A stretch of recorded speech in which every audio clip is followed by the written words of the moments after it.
Muy buenas, vamos a continuar con las sesiones formativas de las que venimos realizando en el grupo CIPCOM.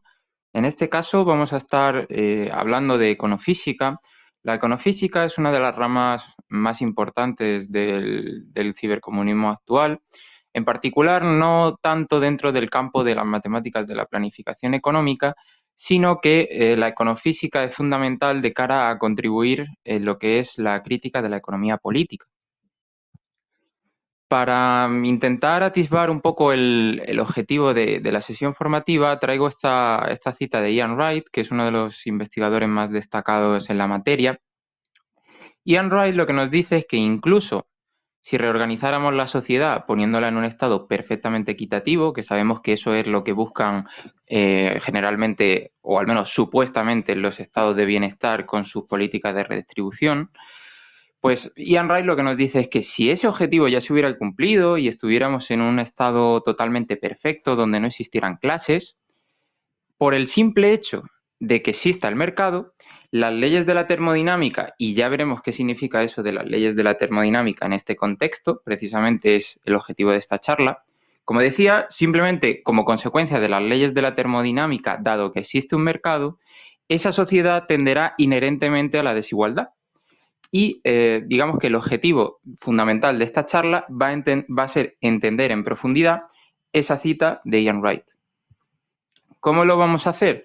Bueno, vamos a discutir primero en términos así muy generales qué es la econofísica, después pasaremos a unas nociones básicas de probabilidad que yo creo que son fundamentales para entender un poco esta cuestión. De todas formas, que nadie se asuste, puesto que donde he puesto nociones básicas, podríamos decir que son nociones muy, muy básicas. Después pasaremos a modelizar un ejemplo sencillo de mercado. En particular, cogeremos el ejemplo que propone primeramente Yakovenko. Aunque es el modelo más sencillo de mercado, en realidad luego podremos hablar de modelos más complejos, pero que en lo esencial nos servirá para obtener conclusiones generales. Ya entrando en qué es la econofísica, bueno, pues siguiendo el término econofísica, pues resulta bastante obvio que podríamos hablar de una aplicación de la física al estudio de la economía. Sin embargo, ¿qué rama de la física? Pues bien, será en particular la rama de la física estadística. ¿Por qué la física estadística? Bueno, pues la física estadística es la rama de la física que estudia los sistemas que están formados por un gran número de constituyentes. En particular, sistemas formados por muchas partículas.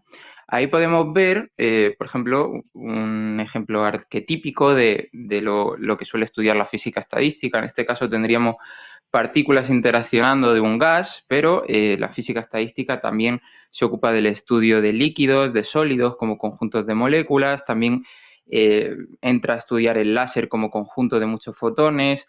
Incluso ya se empiezan a aplicar desde hace bastantes décadas las técnicas de la física estadística al estudio de modelos, por ejemplo, biológicos, como pueden ser modelos tumorales, redes neuronales como conjuntos de muchas neuronas, proteínas como conjuntos de aminoácidos, en definitiva, todo sistema complejo que esté formado por muchas partes. Y en ese sentido nos parece bastante pertinente, o en su momento a Ian Wright y a otros investigadores previos les pareció muy pertinente utilizar estas técnicas a la hora de estudiar la economía. Obviamente, aunque no podemos hablar en gran profundidad de lo que sería la física estadística, puesto que eso nos llevaría meses, sino años, una pregunta que nos puede resultar interesante a la hora de estudiar la economía, en particular la anarquía del mercado, es si hay algún correlato en la física estadística. Es decir, una pregunta que nos podríamos hacer es si la anarquía molecular puede generar un orden. ¿Qué queremos decir con esto de anarquía molecular? Pues bueno, si tomamos un vaso de agua, sabemos que ese vaso de agua está compuesto por millones de partículas y en cada momento, en cada segundo, habrá millones de interacciones. Sin embargo, si ese vaso está en equilibrio, nosotros de forma macroscópica no observaremos ningún cambio, a pesar de que a nivel microscópico hay infinidad de cambios. ¿Esto qué es lo que quiere decir? Pues bueno, quiere decir que la anarquía molecular, en algún sentido, está generando un cierto orden. Y si ese sistema está más o menos aislado, es decir, no lo hervimos, no lo metemos en el congelador, pues si está más o menos aislado, veremos que todas esas interacciones, como digo, tienden de forma natural hacia un estado concreto. Y veremos cómo eso se traduce en nuestro estudio de la economía y del mercado. Ya siguiendo con este razonamiento de física estadística como herramientas que estudian ya no solo sistemas físicos, sino sistemas formados de muchas partículas, hay autores, como por ejemplo los del libro de las leyes del caos, Farjun y Machover, que ya empiezan a apuntar que a nivel microscópico una economía se parece mucho a un sistema de los que suele tratar la física estadística.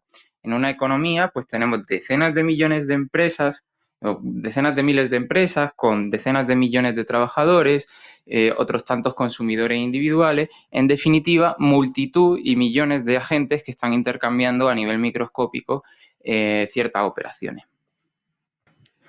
Por tanto, la pregunta es clara.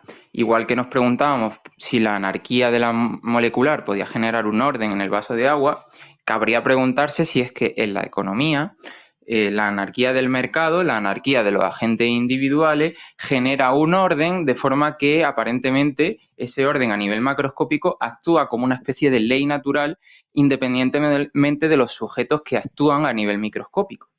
Ya podemos adelantar, y la foto, la pintura de William Balfour es una declaración de intenciones, que ese orden, lejos de ser un orden en el cual a través de la acción individual de todos los agentes se maximiza el bienestar de los mismos, podemos ver, y desarrollaremos ese argumento, que en realidad el orden al que tiende el mercado es un orden en el cual se explota sistemáticamente a una parte de la población en detrimento de una clase privilegiada. Ya entrando en las nociones de probabilidad básicas que tenemos que conocer, bueno, pues puesto que vamos a estar hablando de distribuciones de desigualdad en términos estadísticos, necesitamos conocer qué es una distribución. Entonces, en este caso hemos puesto como ejemplo una distribución de alturas en una población. Las distribuciones de altura generalmente vienen caracterizadas por una distribución normal, que son una campana de este tipo. Esa campana, pues generalmente viene definida por dos parámetros. Un parámetro que sería el valor central o la media, es decir, el valor que en este caso se repite más, que es los sujetos que miden 170 centímetros. En este caso sería la media y además coincide con la moda, que es el valor que más se repite. Pero también, para conocer esa campana de forma completa, necesitamos dar el parámetro de dispersión o desviación típica, que básicamente lo que nos dice es qué tan estrecha es esa distribución. De forma que lo que nos viene a decir esta distribución de alturas en esta población concreta es que la mayoría de sujetos pues, van a distribuirse entre los 170 centímetros y los 178 y entre también los 162 y los 170. Sin embargo, si nos vamos más allá de 180, pues cada vez vamos a tener menos personas que van a medir de 180 en hacia adelante y lo mismo por la cola hacia abajo. Es decir, a partir de 160 hacia abajo, pues serán alturas muy poco probables. Aquí, por ejemplo, traigo otro caso en el cual ponemos una distribución, que también son distribuciones normales, que en este caso lo que nos da es la edad de compra del primer coche. En este caso tenemos tres curvas que podemos pensar que son para tres sociedades distintas, las cuales todas están centradas en 24 años, sin embargo presentan dispersiones diferentes. ¿Eso qué significa? Pues que en los extremos, en la curva azul, tendremos una mayor probabilidad de obtener gente que compre su primer coche a los 25 años, insisto, en la curva azul, respecto a la curva verde y a la curva roja, que son más estrechas. De hecho, podríamos pensar qué ocurre si esa dispersión tiende a cero. Si esa dispersión o esa desviación típica tiende a cero, significa que la curva va a ser muy estrechita. De hecho, si tomáramos una distribución en la cual la desviación típica fuera de 0,01, eso significa que sería una distribución de probabilidad muy poco dispersa y que prácticamente todos los sujetos estarían distribuidos en la media. Eso significaría que en esa sociedad, pues prácticamente la totalidad de los sujetos se comprarían su primer coche a los 24 años y nadie a los 24,5, ni a los 24,3, ni a los 24,2, ni a los 24,1, o al menos con una muy baja probabilidad. Bien, pues una vez nos hemos equipado con estas pequeñas nociones de dispersión, la media, distribuciones de probabilidad, pues nos podríamos preguntar, ya en el marco de la física estadística, cómo se distribuye la energía en un gas de partículas. Es decir, nosotros tenemos una caja, como la representada ahí, tenemos partículas que están chocando unas con otras, intercambiando energía, y suponemos que esa caja está aislada del exterior. Por tanto, la energía total va a ser constante. Pero las partículas van a estar intercambiando energía entre sí en cada choque, y una pregunta bastante legítima, al igual que nos hacíamos con el tema de las distribuciones de altura, es ¿qué ocurre si yo cojo al azar una partícula y mido su energía? ¿Qué energía va a tener? Y si yo hago eso un gran número de veces, ¿qué distribución voy a obtener? ¿Qué distribución de probabilidad? Bien, pues la cuestión es que en física estadística decimos que la distribución de energía en un gas de partícula se obtiene a partir de que el universo, entre comillas, tiende a distribuir la energía de la forma más aleatoria posible, es decir, a maximizar una cantidad que denominamos como entropía. Si bien hay muchos tipos de definiciones de la palabra entropía y suele ser un término que trae de cabeza tanto a personas que han estudiado física como a interesados en esta disciplina, vamos a interpretar la entropía como una especie de función en la cual nosotros introducimos una distribución, que en este caso viene representada por f de x, la introducimos y nos da un numerito que es una medida de la aleatoriedad de esa distribución. Entonces, por ejemplo, si nosotros tuviéramos una distribución que puede ser de energía, puede ser de altura, puede ser de desigualdad, como ya veremos, la introduzco en esa expresión de la entropía, que puesto que vamos a trabajar sin fórmula, no doy la expresión explícita, y eso me devolvería un numerito que lo que me indica es que a mayor entropía, mayor desorden. En este caso, pues tendríamos un desorden de 5,3.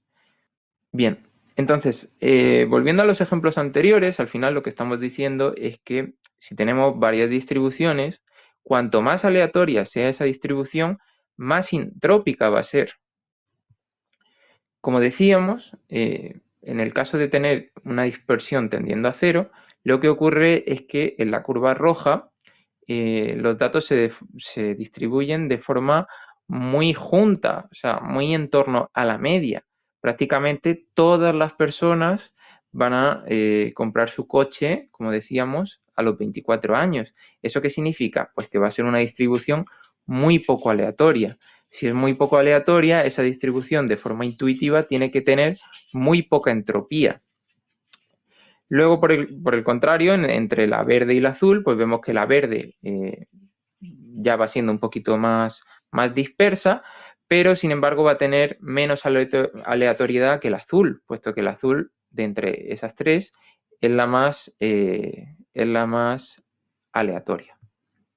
De hecho, si, como decíamos, sigma, que era la desviación típica, una medida de la dispersión, la hacemos tender a cero, pues bueno, lo lógico es que la entropía que definamos también tienda a cero, en el sentido de que si la aleatoriedad es cero, la entropía también lo es.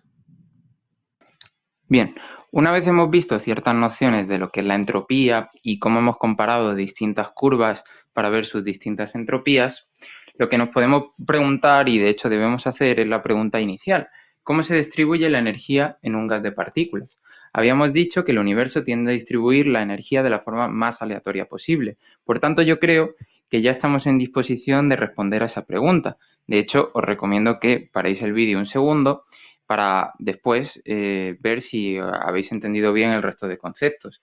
Yo creo que con lo explicado no es difícil ver que la distribución más aleatoria posible sería una distribución en la cual tendríamos dispersión, digamos así, infinita. Es decir, no habría ningún elemento, ninguna energía que sobresaliera sobre el resto, puesto que todas serían igualmente probables y por tanto esta sería la distribución más aleatoria posible. De hecho, podríamos ver que prácticamente pues, no tenemos información del sistema, puesto que realmente al ser todas igualmente probables no podemos decir nada sobre él.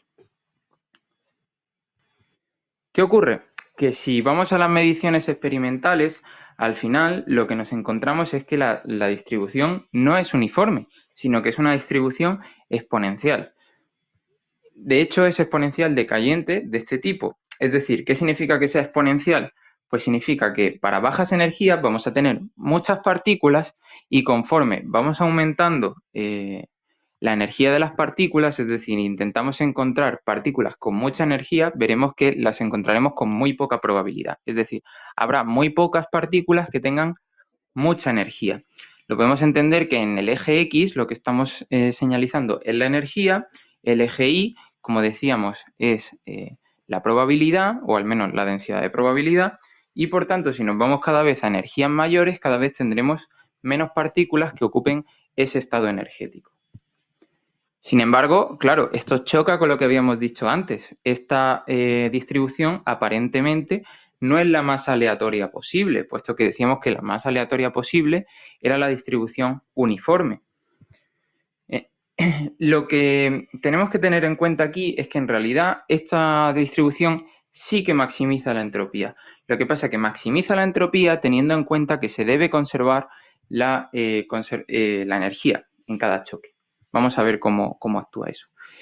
Nosotros vamos a tener un sistema de partículas y las partículas van a estar chocando, de forma que si tenemos antes del choque nos podemos imaginar una partícula verde y otra amarilla, aunque en realidad son todas exactamente iguales en el modelo más sencillo monoatómico. Si tenemos una partícula verde con energía E sub V y una partícula amarilla con energía E sub A, cuando choquen harán un intercambio de energía epsilon. Puesto que se tiene que conservar ese intercambio de energía en el choque, lo que decimos es que una de las partículas, en este caso la verde, se llevará, ganará esa energía epsilon, mientras que la amarilla perderá esa energía.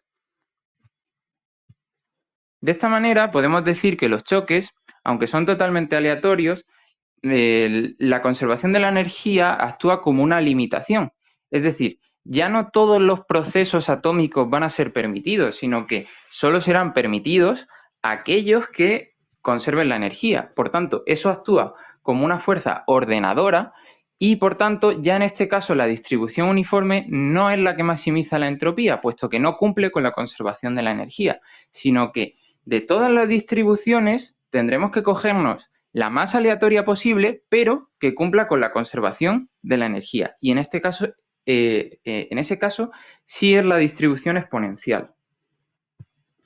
Bien, pues hasta este momento muchos os estaréis preguntando por qué estamos entrando en este detalle de interacciones de partículas, que si energía, conservación de la energía, ¿por qué todo esto? O quizá alguno ya se haya dado cuenta de la analogía que se puede establecer con el mercado.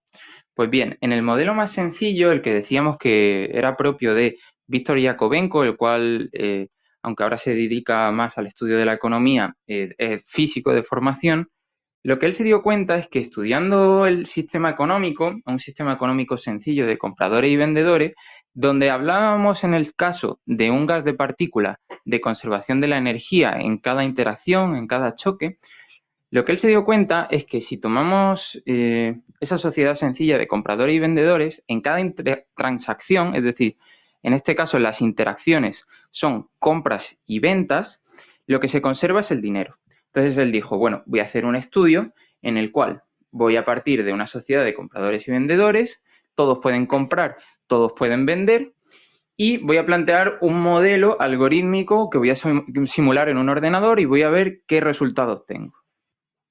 Entonces, lo que él dijo, como comentábamos al principio de la cita de Ian Wright, es, voy a partir de una sociedad totalmente igualitaria. ¿Esto por qué lo hago? Pues, bueno, lo hago precisamente porque yo lo que quiero es evaluar cuál es la tendencia del mercado. No tendría sentido que yo partiera de una sociedad desigual para hacer este estudio, puesto que no sabríamos cuál es la tendencia real del mercado, ni cuál es la dependencia de las condiciones iniciales. Por tanto, partimos de una sociedad en la cual no hay clases y es totalmente igualitaria en cuanto a distribución del dinero. Después, aleatoriamente, se toman dos actores, un comprador y un vendedor, y se elige al azar un precio P para la transacción. Lógicamente, igual que hablábamos de la conservación de la energía, pues en este caso el precio en la transacción se conserva, por tanto se reduce el dinero que tiene el comprador en P unidades, recibiéndolo el vendedor.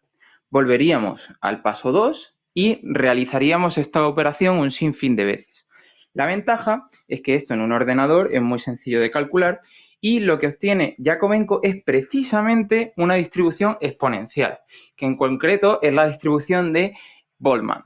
Esta distribución es muy conocida en física, es la que se obtiene al estudiar un gas de partículas y es la que se obtiene también computacionalmente a la hora de ejecutar el algoritmo que hemos visto en la diapositiva anterior, modelando un mercado sencillo. Como vemos, ¿qué quiere decir esto? Pues que conforme vamos evolucionando el sistema, aunque todos parten de una distribución degenerada en el punto en el que todos tienen 1000 unidades monetarias, si dejamos evolucionar el sistema, al final a lo que llegamos es a la curva roja. Es decir, esta curva, ¿qué es lo que nos dice? Pues que habrá muchas personas con poco dinero y habrá una minoría que tendrá el resto del dinero de la población. De hecho, podemos ver una evolución in situ de cómo evoluciona el sistema. Vemos que parte de una distribución degenerada, el sistema va evolucionando, donde ya se va perdiendo esa desigualdad, y abajo tenemos una medida de la entropía. Vemos que la entropía empieza en 0 y va creciendo conforme esa distribución se va haciendo cada vez más aleatoria, cada vez más desigual, hasta llegar a un máximo. Entonces, podríamos pensar, bueno, ese modelo parece bastante chulo, pero es demasiado sencillo. ¿Eso realmente recobra lo que es el comportamiento de las sociedades reales? Bueno, pues lo que podemos decir es que a pesar de ser un modelo tremendamente sencillo, lo que justifican Ian Wright, Jacobenko y otros autores es que en realidad la exponencial decayente, la exponencial de Boltzmann, ajusta el 80% inferior en la distribución de la riqueza. O sea, es decir, para el 80% de la población nuestro modelo sirve. Pero sin embargo, no es del todo completo. Obviamente, no hemos introducido las cuestiones de clase en la medida en la cual hay unas clases que poseen los medios de producción, mientras que otras solo pueden vender su fuerza de trabajo. Entonces, ¿cómo van a actuar las relaciones sociales de producción? Pues bueno, como ponemos ahí, van a actuar como limitaciones. Es decir, si decíamos que la conservación de la energía en el caso del gas, o la conservación del dinero en el caso del modelo de mercado anterior actuaban como limitaciones a la entropía, pues de igual forma las relaciones sociales de producción, es decir, el hecho de que haya capitalistas, empleadores, empleados y desempleados, también va a afectar a ese hecho. En cualquier caso, a fin de obtener unas conclusiones generales, en realidad ese modelo más complejo reafirma lo que venimos a decir, de que los más ricos en realidad son incluso más ricos en ese modelo en el cual incluimos esa distinción entre capitalistas y trabajadores, puesto que los más ricos siguen una distribución de Pareto.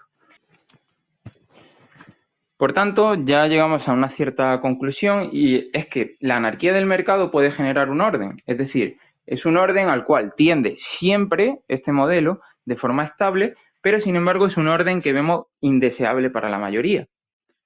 Y de hecho ya podemos ver pues, que si leemos esta cita de Ian Wright a la vista de esta sesión, pues bueno, mi objetivo ha sido aclararla un poco, espero que si la volvéis a leer, digamos, la veáis más clara, ¿no? ¿Qué quiere decir eso con las leyes de hierro de la termodinámica? En cualquier caso, luego voy a remitir también a cierta bibliografía. Algunas cuestiones para debate que no da tiempo a discutir aquí, pero que considero interesante traerlas porque en el futuro, si hay interés sobre el tema, podríamos hacer una sesión en la cual se respondieran dudas y pudiéramos tratar otros temas en base a estos resultados de la econofísica. ¿Algo de bibliografía? Pues bueno, realmente si alguien quiere introducirse y buscar más sobre esto, lo que yo le recomendaría es el primer artículo que tenemos traducido en CIP de la arquitectura social del capitalismo, Ian Wright. A mí me parece la mejor lectura para iniciarse en este tema. Luego, si uno quiere algo pues, más técnico, en este caso en inglés, el libro Classical Econophysics, en particular el capítulo 7, trata ampliamente este tema. No es de una excesiva dificultad, pero bueno, sí que se necesita algún conocimiento matemático y exactamente igual con los artículos siguientes. Luego, bueno, los dos artículos últimos son sobre evidencias experimentales en los cuales se ajusta este modelo de distribución a datos reales en Estados Unidos. Luego también comentar, bueno, que para aquellos interesados que tengan conocimientos de matemáticas y demás, otra forma de justificar que no es a través de modelos computacionales, como hemos visto anteriormente con el algoritmo, otra forma de justificar que la exponencial es la que maximiza la entropía, pues sería aplicando optimización con multiplicadores de Lagrange. Entonces, bueno, simplemente lo comento, lo dejo ahí. Si alguien tiene dudas, pues lo puede comentar por Cyclone y hablamos, por supuesto, lo que sea. Nada, pues espero que les haya gustado y nos vemos en la próxima.